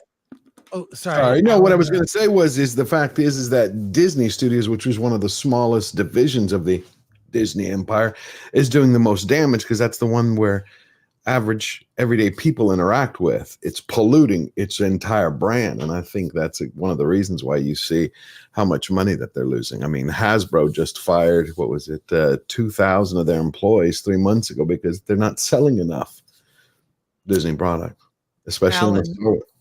Alan, if you could address the banner there, Yeah. the Splash Mountain Yes. Return. Well, I can tell you that when I would when I would go down the big slide there, and the camera would flash, and I'd lift my shirt. They stopped letting me buy those pictures. So yeah, I don't think Flash Mountain is going to return. All right, we got our answer. That's good. Okay, episode 3 is going to air tomorrow. So excited.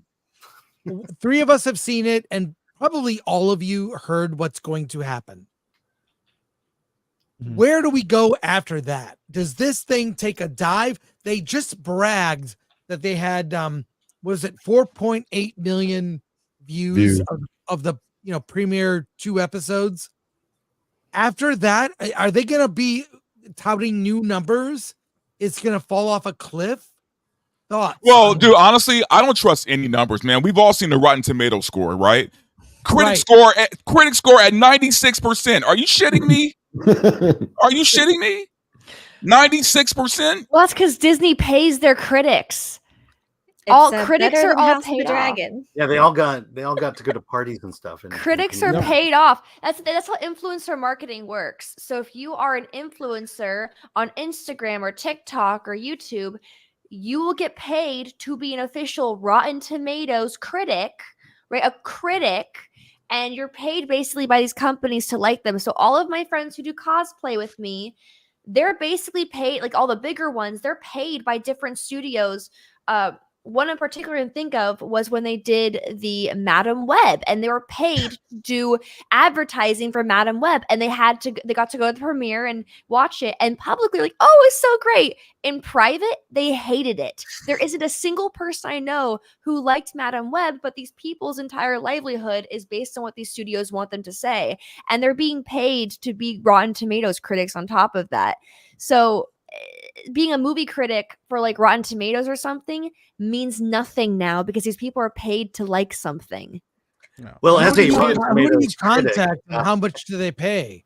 That's Yeah, I mean, What You got $1 million on TikTok? Here's What the they don't interesting understand thing. is the audience score is what's the most important.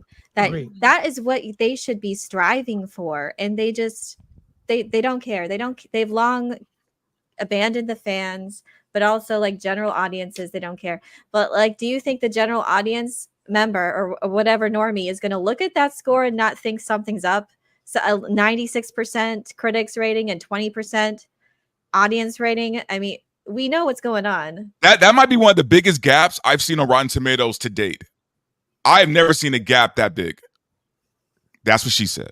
Review bombing. Damn. Well, here we are. The claims of review bombing continue. Why do they only review bomb when it's bad? Yeah. Right? Like it doesn't work the other way. You can or when it's bomb good, like Sound of Freedom.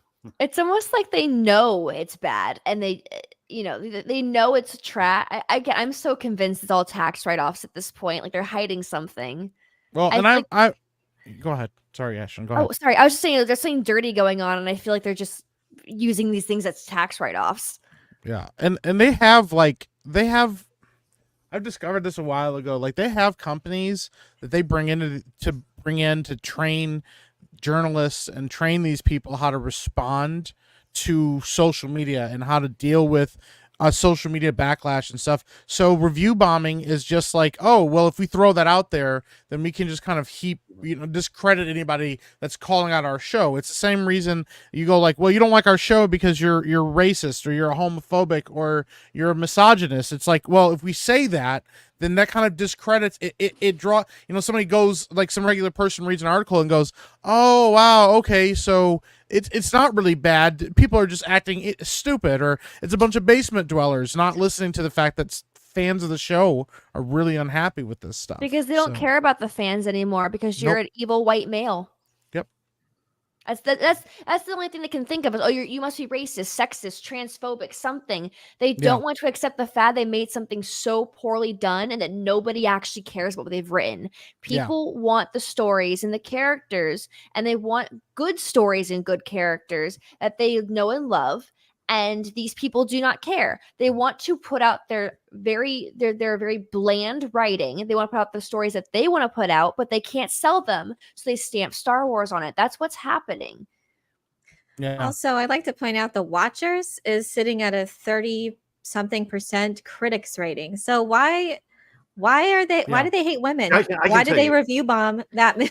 And Watchers was I can tell pretty you. good. It was It's female actually starred, really, female directed. They hate women, obviously. and you I know can tell you what? this. It I was think well I will say done. this about Rotten Tomatoes. I think the movie numbers are generally more accurate than the television numbers.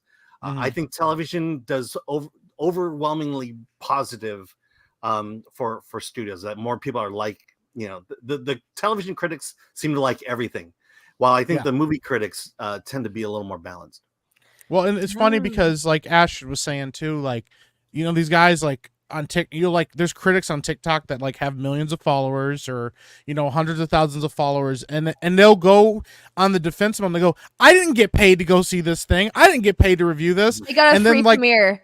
and then the next thing that they post, is they're at the premiere. They're like, I got to hang out with all the stars of this show, and I got to go to the premiere for free. Or they're on the press junket. I got free. Yeah, I got to go interview like these. I watched a guy who's like a TikTok influencer. He did an interview with like, I think the cast, I think it was Madam Web, and he has like less than 1,000 followers on his YouTube channel. Like, so, but they're just like, hey, like you're promoting the show. Like, yeah, absolutely. Give them access to that stuff. So it's like, they'll argue, no, we're not paying people, but it's like, you're paying them exposure. You're paying them an access to things, and they don't want to not get invited to this stuff because they feel like they're finally made it. They finally have arrived somewhere in their career. So, well, that's because in Hollywood, it's not so much money that's the currency; it's reputation. Yeah, I want to expose so much that goes on in influencer marketing. Like, people have no idea. Like, it's crazy. You should do it. You should do it. Yeah, It's expose it. Expose it. crazy. It's funny because like my social media, I already critique these people for or talk bad about these companies for free. So they're never ever gonna hire me or ask me to do anything. But because I know people in these spaces, I could expose so much.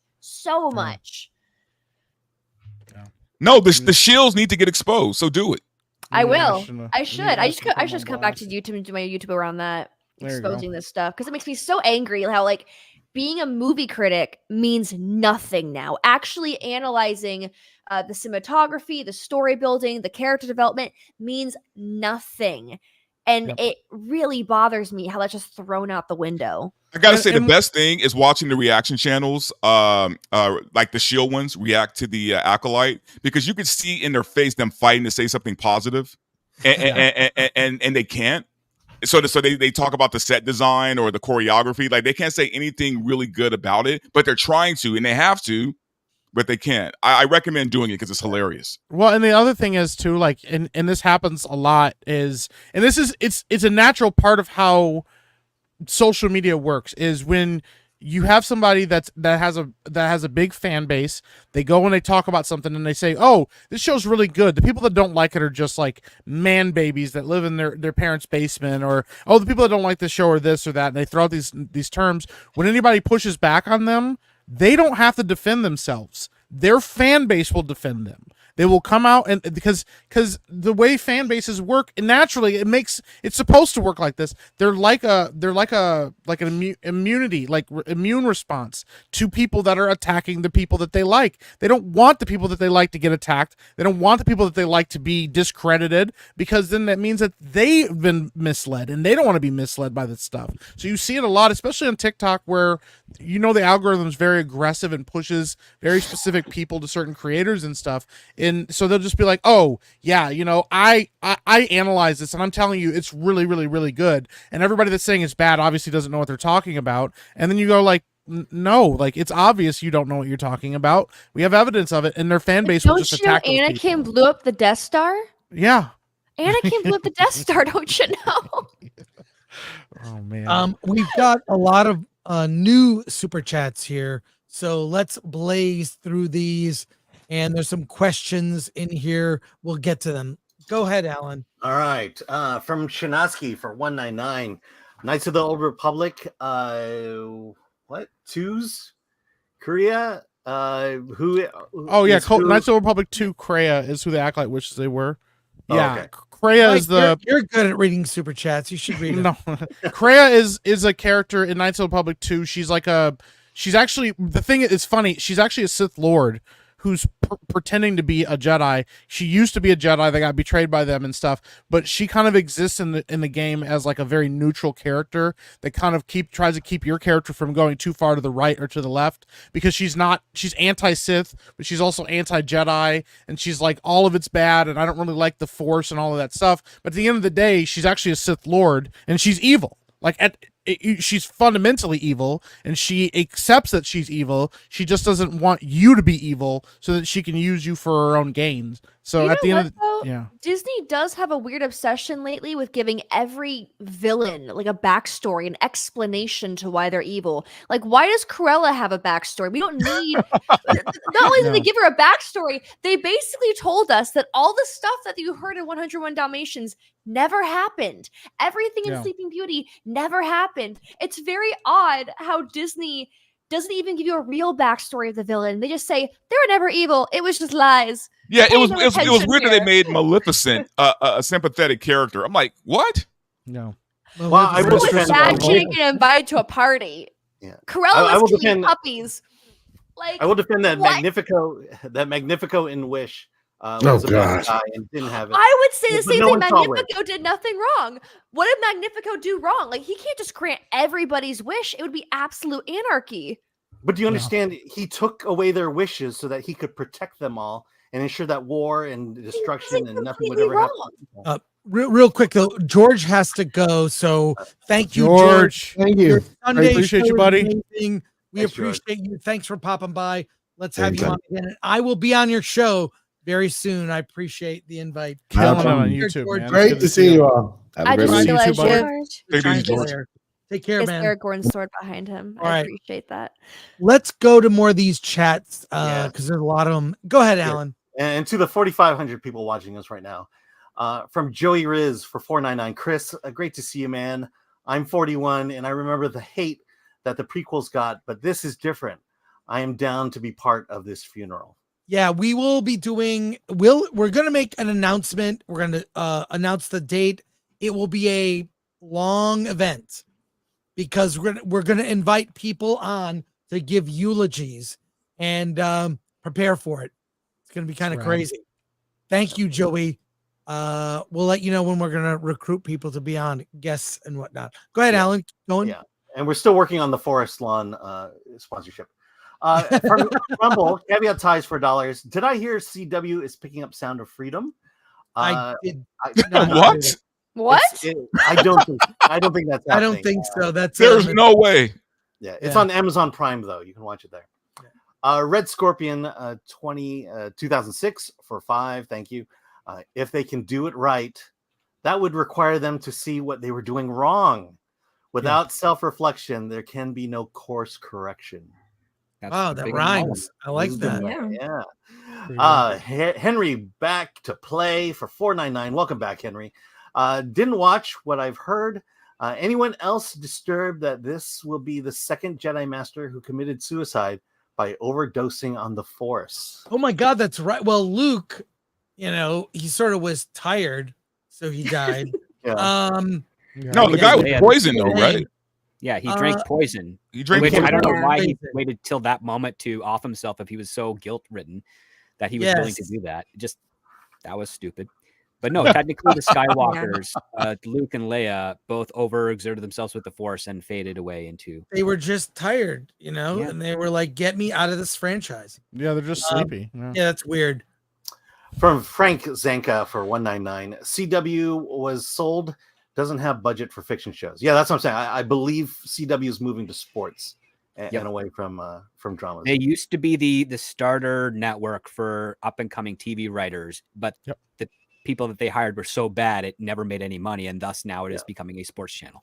Yeah, so you mean up and coming unemployed writers? Now unemployed, yes. From CW Oliver has a Lavery. weird. Oh, sorry. From- Sorry. Oh, no problem. From Oliver Lavery Frog for £5. I agree that the writing is bad, but the realization is also dreadful. The same line of dialogue could have been more more complexity than they actually have shown. Ozzy's Robot for 5. The Murdoch family is Disney's second largest shareholder ahead of BlackRock, behind Vanguard. Where were they during the Nelson Peltz proxy fight? Exactly. Didn't realize Murdoch's had stock, but I guess they do. DB for £199. Charging per ride, Tron, Guardians, etc.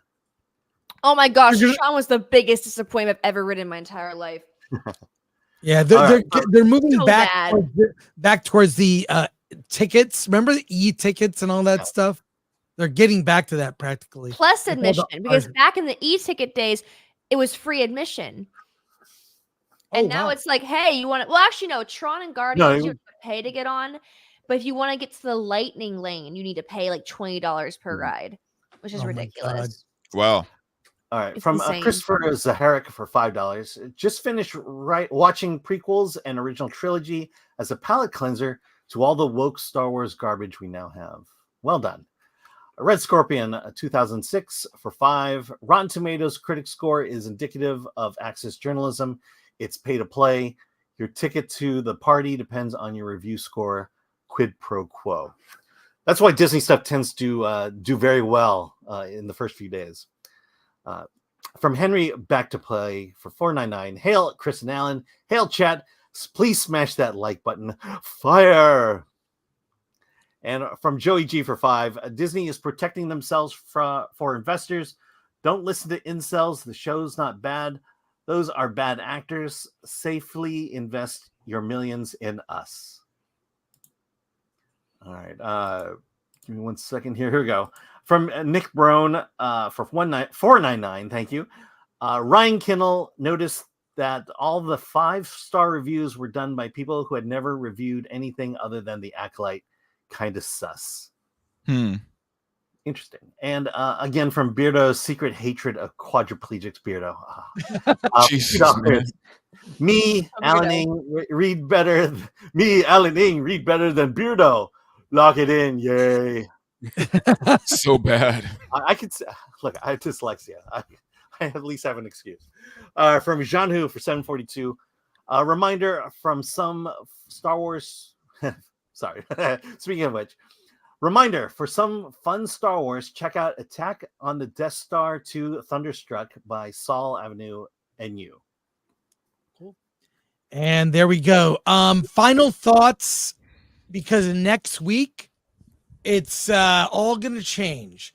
Tomorrow it will all change. Yeah, tomorrow. Actually, yes, tomorrow it will change. I think the worst thing is I have to watch this sober now. So oh, that's right. I saw your video. I'm on this forced sobriety because of my new medication, and that has to be the worst because I watched the first 2 sober, and that was brutal. So I'm looking forward to it, but I'm not looking forward to it. Let's put it that way. Is it 30 minutes? I want to see the train wreck. Right. It's another 30-minute episode. What's that? Thankfully. Yeah. Oh, it's 30 minutes again. Yeah. Okay. 30 to 40 minutes. And this is the flashback. Yes, the It's all the flashback. flashbacks. Now, I hate all those. these events. I hate flashbacks. We're in a prequel series with a flashback. It's like all the things that I don't like. Yeah. So it's all the events you've heard them talking about. Now you'll see it. Why were they so distraught? You'll see this event. They have to make this so like the way they built it up that a guy just offed himself because he felt so guilty. Like there better be something. I can't imagine a scenario where that action makes sense to me for a Jedi, but it doesn't make sense. Yeah, it's not explained. That action is not explained at all in the at all. Yeah. Which there's another flashback coming. Yeah. And anyone else? Final thoughts on the future? Yeah, I'll say this: when I saw the 3rd episode, and was then had the 4th episode coming, I couldn't care less to see that 4th episode. It died at this 3rd episode, and Alan even texted me, and he's like, "Dude, episode 3." I hadn't seen any of it yet, so it was kind of weird to hear. But yeah. So Jodie Turner-Smith, she's going to be in the new Tron movie. So will this ruin Tron for everyone too? Yeah. Probably. Yes. Which is tragic because Tron. I love Tron. I love Tron Legacy. I love the original Tron. I try to avoid most things these days that are Tron related because I know they're going to just screw it up. and I had no intention of seeing the third movie anyway.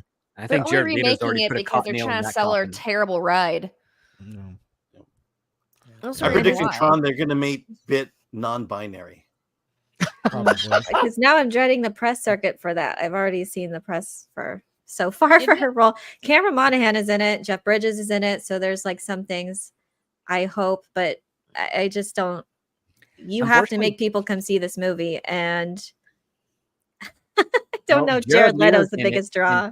Jared Leto's not a draw. He's actually something that audiences turn away from for some strange reason. They like It'll be despite him that they come and see it. pretty Yeah, much. I mean, look might at be the every weird- movie he's ever led or been a serious part of. It's not performed well. It might be the weird desert cult that he runs. He's so a little strange. weirded out by him, yeah. He's climbing random buildings. Yeah. Just Weird dude. All right. Well, let's see. We have a final super chat that came in here, Alan, if you would. From Guy Incognito for 10 Canadian. Thank you for that. I really hope the big twist of the series isn't the same as The Prestige, with twins secretly working together and switching places. I don't think they're smart enough to write that show.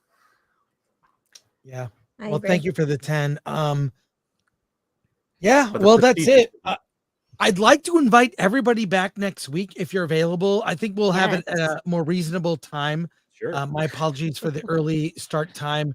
Ashton, you're new, and I appreciate your thoughts. I like a disruptor. I'm sorry. I have autism and don't know when people are done talking. I wasn't trying to be rude. No, I like this. I'm saying you're Trust me, not you're being fine. rude. It's You're called not diversity. being rude. You're not the only one. We appreciate diversity of thought. So like, share, subscribe to the channel, sign up as a member, join us on Discord. Anyone else, let's go around the horn who wants to plug their channels, and the links to everyone's channel is in the description. Wait, you don't have a YouTube channel, Ashton. You have a I will Twitter. soon. I'm finally Okay. doing it because you've been yelling at me to start a YouTube channel. So Good. Awesome. Start it. Okay. I mainly do Mike. horror movies though. So Yeah, you can catch me over on YouTube. I took a little bit of a break. I was doing family stuff and enjoying my my kids are on summer vacation now, but I'm gonna be streaming tonight. I pretty much stream every day over on my YouTube channel. We'll definitely be talking about the Acolyte when we watch it. I don't really want to, but we have to do this. But yeah, go check me out over there. And then also you can catch me over on Geeks and Gamers on Mondays and Tuesdays. Catch me on Geeks and Gamers Tabletop on Thursdays. I'm everywhere. And then keep your eye on Epicverse. We got some. We're still cooking. We're cooking a lot of stuff up We're right now. excited. So We're yeah, excited. absolutely. All right. Script. Yes. So, yeah, you can follow me over on Twitter X at Script Doctor PhD. I have a Patreon, patreon.com/thescriptdoctor, which actually gives bonuses with regards to my weekly show on YouTube at youtube.com/thescriptdoctor, where I talk about screenwriting and screenplays on a show called Scripts on Saturdays, where we take a look at what writers are actually writing as original scripts and we review them based on their own merit. These are not open writing assignments. These are individual writers. In fact, I've got a screenplay by Laura Stoltz, who is an assistant on some Marvel films, and we're going to be reading what she is originally wrote for herself to pitch her own stuff this Saturday in a movie called, in a script called The Last Resort. All right. Elaine. Oh. Well, thank you for having me again. This is it was a pleasure chatting with you all and in the chat as well. But yeah, you can find me here on YouTube at Nerd Cookies, where I cover sci-fi and fantasy news and lore. And yeah, I got some exciting stuff coming down the pipeline. So you can follow me there, and on Twitter as well at Nerd Cookies. Thanks again. And your Patreon. I watch all your videos. Yes, I have a Patreon as well. If you like to support me there, I'd appreciate it. Thank you. What's up, guys? Yeah, follow me, Verbal Riot, on YouTube, Rumble, and X. I always put the disclaimer out. If you're easily offended or if you need trigger warnings, I'm probably not the guy to follow. But you know, I just tell it like it is, basically. So if you enjoy that kind of talk, then by all means, follow me. I'm Alan. We got Hollywood on the Rocks coming up on, well, He bounced me to or Ellen is it- and just Go left. ahead, her. Alan. Go ahead. Hollywood on the. I'm promoting our channel for crying out loud. Hollywood on the Rocks. Wednesday, we're going to talk about episode 3, a great episode 3, and then on Friday. Yes. I will rule you one day, Flash Gordon.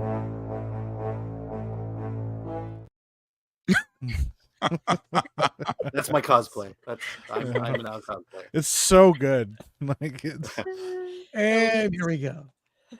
Hi, I'm Ashton. I'm as the Ashton Blaze on X and soon coming to YouTube. I mainly talk about things like horror, but I also have an interest in things like D&D, fantasy, and sci-fi. Great. Thank you so much. And well, This is Film Threat!